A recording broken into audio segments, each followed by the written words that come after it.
ଆମ ରାଜ୍ୟର ଏକ ସ୍ୱତନ୍ତ୍ର ସମ୍ପ୍ରଦାୟର ଲୋକମାନଙ୍କୁ ସାକ୍ଷାତ କରିବାର ସୁଯୋଗ ମିଳିଲା। ସେମାନଙ୍କ ପରମ୍ପରା, ବେଶଭୂଷା, କଥାବାର୍ତ୍ତା ସମ୍ପୂର୍ଣ୍ଣ ନ୍ୟାୟ। ଚାଲନ୍ତୁ ସେମାନଙ୍କ ନିକଟକୁ ଯିବା, ଦେଖିବା ସେମାନଙ୍କ ଜୀବିକା, ପରମ୍ପରା, ଘର ଓ ବେଶଭୂଷା କିପରି। ଏପରି ଏକ ଜାଗା ମାଲକାନଗିରି ଜିଲ୍ଲା ଖଇରପୁଟ ବ୍ଲକ ଅଣ୍ଡରାହାଲ ପଞ୍ଚାୟତର ଡୁମୁରିପଡ଼ା ଗ୍ରାମକୁ ପହଞ୍ଚିଲୁ।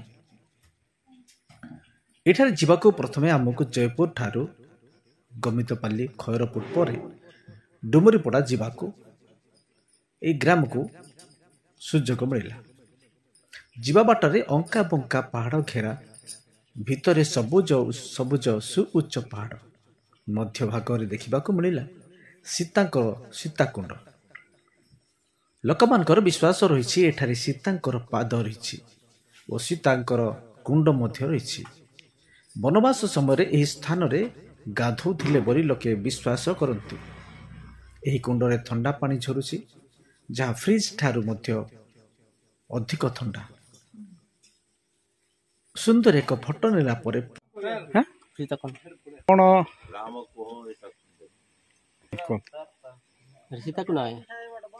କଣ ଥିଲା ସୀତାକୁଣ୍ଡ? ଆଗରୁ ସେ ଚୁଙ୍ଗା ମାଡା କୁଟି ଖାଉଥିଲା। କାହାର ପାଦ ଚିହ୍ନ? କାହାର ପାଦ ଚିହ୍ନ?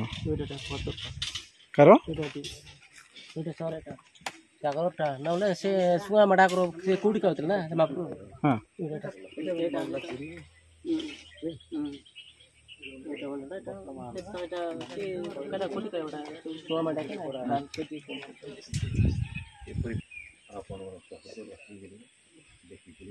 ପରେ ପୁଣି ବାହାରିଲୁ। ଯାଉ ଯାଉ ଯେତେ ଉପରକୁ ଗଲେ ମଧ୍ୟ ପାହାଡ଼ ସରୁ ନାହିଁ। ଅଙ୍କା ବଙ୍କା ଘାଟି ଉପର ତଳକୁ ଦେଖିଲେ ସବୁଜ ବନାନୀ ମଧ୍ୟରେ ମନ ରହିଯାଉଛି। ସତରେ ସୃଷ୍ଟିକର୍ତ୍ତା କେତେ ନିଆରା ତିଆରି କରିଛନ୍ତି। ତାଙ୍କ ସୃଷ୍ଟିକୁ ବର୍ଣ୍ଣନା କଲେ ସରିବ ନାହିଁ। ଯେଉଁମାନେ ଦେଖିଲେ ସେଇଆଡ଼େ ସୁନ୍ଦର ଓ ସ୍ୱାସ୍ଥ୍ୟ ପରିବେଶ। ଶେଷରେ ଅନେକ ଅଙ୍କା ବଙ୍କା ପାହାଡ଼ ଚଢ଼ିଲା ପରେ ଦେଖିବାକୁ ମିଳିଲା ମଝିରେ ମଝିରେ ଦୁଇଟି ପାହାଡ଼ ମଧ୍ୟରେ CRP କ୍ୟାମ୍ପ ରହିଅଛି। ଏହି କ୍ୟାମ୍ପ ମଧ୍ୟରେ କର୍ମଚାରୀ ସଜାଗ ଅବସ୍ଥାରେ ସୁରକ୍ଷା କରି ଜଗି ରହିଥିବା ଦେଖିବାକୁ ମିଳିଲା। ଶେଷରେ ଯାଉ ଯାଉ ପହଞ୍ଚିଗଲୁ ନିର୍ଦ୍ଦିଷ୍ଟ ସ୍ଥାନକୁ, ଯେଉଁମାନଙ୍କୁ ସାକ୍ଷାତ କରି ପରିଦର୍ଶନ କରିବା ପାଇଁ ଯାଇଥିଲୁ। ଗାଡ଼ିରୁ ଓହ୍ଲାଇଲା ପରେ ଦେଖିଲୁ ବଣ୍ଡା ସମ୍ପ୍ରଦାୟର ଲୋକମାନେ ବାସ କରୁଥିବା ଗ୍ରାମ ଡୁମୁରିପଡ଼ା। ଏହି ଗ୍ରାମରେ ପ୍ରଥମେ ଦେଖିଲୁ ଜଣେ ମା ଚାଉଳ ପାଛୁଡ଼ିଥିଲେ। ସେହି ମାଙ୍କ ସହିତ ସୁନ୍ଦର ଏକ ଫଟୋ ଉତ୍ତୋଳନ କରିଥିଲୁ ଓ କିଛି କଥାବାର୍ତ୍ତା କରୁଥିଲୁ। ପରେ ଟିକେ ଆଗକୁ ଗଲା ପରେ ଆହୁରି ଦୁଃଖଦ ଖବର ଶୁଣିବାକୁ ପାଇଲୁ। ଜଣେ 3 ଛୁଆର ମା ଫାଶୀ ହୋଇ ଆତ୍ମହତ୍ୟା କରିଥିଲେ। ସେହି ଘରେ ରହି କିଛି ସାନ୍ତ୍ୱନାର ବାର୍ତ୍ତା କହିଲା ପରେ ସେମାନଙ୍କ ରୀତିନୀତି ବିଷୟରେ ଜାଣିପାରିଲୁ। କିପରି ଶୋକ ସଭା କରନ୍ତି ନା କେମିତି ରୀତିନୀତି ସେମାନଙ୍କର ରହିଛି। ଏହି ଗ୍ରାମରେ 170 ପରିବାର ବସବାସ କରନ୍ତି। ସରକାର ସେମାନଙ୍କ ନିମନ୍ତେ ଖାଦ୍ୟପେୟ ଦେଇଅଛନ୍ତି ଏବଂ ଗୋଟିଏ ସଂସ୍ଥା ଏଠାରେ କାର୍ଯ୍ୟ କରୁଅଛନ୍ତି। ଏହି ସଂସ୍ଥା ମାଧ୍ୟମରେ ଏହି ଲୋକଙ୍କ ନିମନ୍ତେ ସ୍ୱାସ୍ଥ୍ୟ, ଶିକ୍ଷା ବିଷୟରେ ସଚେତନ କରୁଛନ୍ତି। ସରକାର ସେହି ସଂସ୍ଥା ସହିତ ଜଡ଼ିତ ହୋଇ ସମସ୍ତ କାର୍ଯ୍ୟକ୍ରମ କରିବାକୁ ପରାମର୍ଶ ଦେଇ ଶିକ୍ଷିତ ଆଡ଼କୁ ନେଉଛନ୍ତି।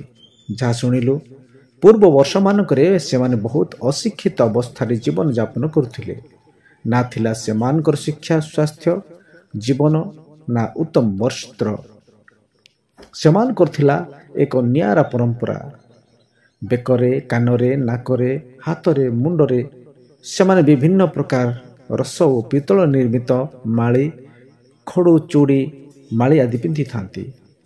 ମୁଣ୍ଡରେ ବିଭିନ୍ନ ପ୍ରକାର କ୍ଲିପ୍ ବ୍ୟବହାର କରନ୍ତି ଓ ବାନ୍ଧିଥାନ୍ତି। ଖାଦ୍ୟ ସେମାନଙ୍କର ଜଙ୍ଗଲଜାତ ଦ୍ରବ୍ୟ ଥିଲା। ଘର ସେମାନଙ୍କର ମାଟି କାନ୍ଥ ସହିତ ଝାଟିମାଟି ନଡ଼ାରେ ତିଆରି ଥିଲା। ସେମାନେ ପ୍ରାୟ ସ୍ୱଳ୍ପ ରସ ପିଇଥାନ୍ତି ଏବଂ ଏବେ ମଧ୍ୟ ପାନ କରୁଥିବା ଶୁଣିବାକୁ ମିଳିଲା। କିନ୍ତୁ ଧୀରେ ଧୀରେ ସେମାନେ ପରିବର୍ତ୍ତନ ହୋଇ ମୁଖ୍ୟ ସ୍ରୋତରେ ସାମିଲ ହୋଇଛନ୍ତି। ସରକାର ସେମାନଙ୍କ ନିମନ୍ତେ ଧୀରେ ଧୀରେ ଶିକ୍ଷିତ କରିବା ନିମନ୍ତେ ଏକ ବୋର୍ଡ ମଧ୍ୟ ଗଠନ କରିଛନ୍ତି, ଯାହାକି BDA ବୋଲି ସୂଚନା ରହିଛି। ତେବେ ଗ୍ରାମରେ ଦେଖିଲେ କୌଣସି ପ୍ରକାର ରାସ୍ତା ଠିକ୍ ନଥିବା ଦେଖିବାକୁ ମିଳିଲା। ସେମାନେ ଏପରି ଘର ତିଆରି କରିଛନ୍ତି ପୁରା ଛନ୍ଦି ଛନ୍ଦି ହୋଇ ରହିଲା ଭଳି ଲାଗୁଛି। ରାସ୍ତା ସଂକୀର୍ଣ୍ଣ, ଯିବାକୁ ବଡ଼ ଅସୁବିଧା। ବୈବାହିକ ଜୀବନରେ ସେମାନେ କମ୍ ବୟସରେ ବିବାହ କରିଥାନ୍ତି। ତେବେ ସେମାନଙ୍କୁ ସାକ୍ଷାତ ପରେ ସେହି ଗ୍ରାମରେ ସବୁଆଡ଼େ ବୁଲିଥିଲୁ ଓ ସାକ୍ଷାତ କରିଥିଲୁ ଅନେକ ଲୋକମାନଙ୍କୁ, ଯେଉଁମାନେ କି ବଣ୍ଡା ସମ୍ପ୍ରଦାୟର ଲୋକମାନେ। ଟିକେ ଆଗକୁ ଗଲା ପରେ ଜଣାପଡ଼ିଲା ଗୋଟିଏ କ୍ରିକେଟ ଟୁର୍ଣ୍ଣାମେଣ୍ଟ ଅନୁଷ୍ଠିତ ହେଉଥିଲା। ସେଠାରେ ସେମାନେ 16ଟି ଦଳକୁ ନେଇ ମ୍ୟାଚ୍ ଅନୁଷ୍ଠିତ ହେଉଥିବା ବେଳେ ବିଜେତା ଦଳକୁ 12,000 ଟଙ୍କା ଓ ରନର୍ସ ଅପ୍ ଦଳକୁ 10,000 ପୁରସ୍କାର ରାଶି ରଖିଥିବା ସୂଚନା ଦେଇଥିଲେ। ତେବେ ଗ୍ରାମର ସମସ୍ତ ମହିଳା ଏବଂ ପୁରୁଷମାନେ ସ୍ଥାନରେ ଏକତ୍ରିତ ହୋଇ ପୁଅ ଝିଅ ସମସ୍ତେ ମିଶି କ୍ରିକେଟ ଖେଳ ଦେଖି ଆନନ୍ଦ ଉପଭୋଗ କରୁଥିଲେ। ସେହି ସମୟରେ ସେମାନଙ୍କ ସହିତ କଥାବାର୍ତ୍ତା କରୁ କରୁ ଜାଣିପାରିଲୁ କିଛି ଝିଅ ଏବଂ ପୁଅମାନେ ସେମାନେ A&M ପାଠ ବାଙ୍ଗାଲୋରରେ ରହି ପଢ଼ୁଛନ୍ତି। ସେମାନେ ଉଚ୍ଚ ଆକାଂକ୍ଷା ରଖି ମୁଖ୍ୟ ସ୍ରୋତରେ ସାମିଲ ହେଉଛନ୍ତି ଓ ଶିକ୍ଷିତ ହେବା ପାଇଁ ଚାହୁଁଛନ୍ତି।